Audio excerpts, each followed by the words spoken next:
Hello guys, আজকে আমি আবার চলে এসেছি একটা নতুন ভিডিও ব্লগ নিয়ে।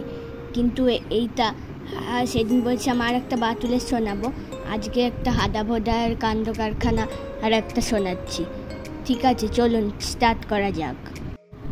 শোনো, আগামীকাল আমরা একটা হাতের লেখার প্রতিযোগিতার আয়োজন করছি, আর তোমরা সবাই তাতে অংশগ্রহণ করবে। আমি তোর এটা ধার নিচ্ছি ভোদা। এআই হচ্ছেটা কি হাদা? আমি আগেই তোর খাতা একটু প্র্যাকটিস করছি রে ভোদা। হে হে, মাস্টার মশাই একটা উদ্ভুত। আরে না না, কালি দিয়ে নয়।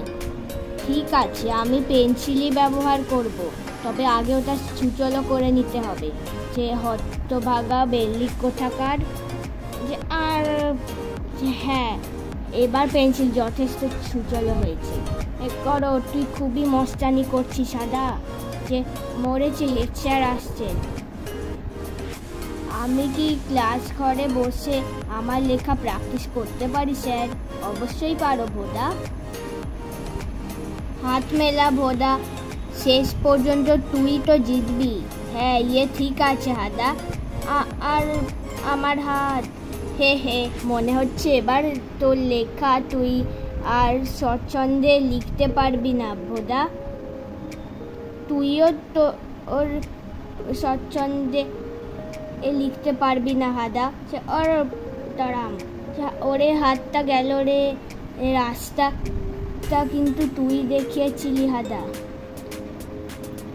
খুব ভালো হয়েছে ভোদা, চমৎকার, তুই জিতেছিস। ধন্যবাদ স্যার। এই হিজিবিজি কিসের, কে লিখেছে? হাদা স্যার। হি, এবার হাদাকে পা দিয়ে 100 লাইন লিখতে হবে। আমি অবশ্যই সঠিকভাবে লিখতে শিখব। গাইজ, আজকে এই গল্পটা আপনাদের কেমন লেগেছে আমাদের কমেন্টে নিশ্চয়ই জানাবেন, আর ভালো লাগলে চ্যানেলটাকে সাবস্ক্রাইব করে দেবেন। By guys.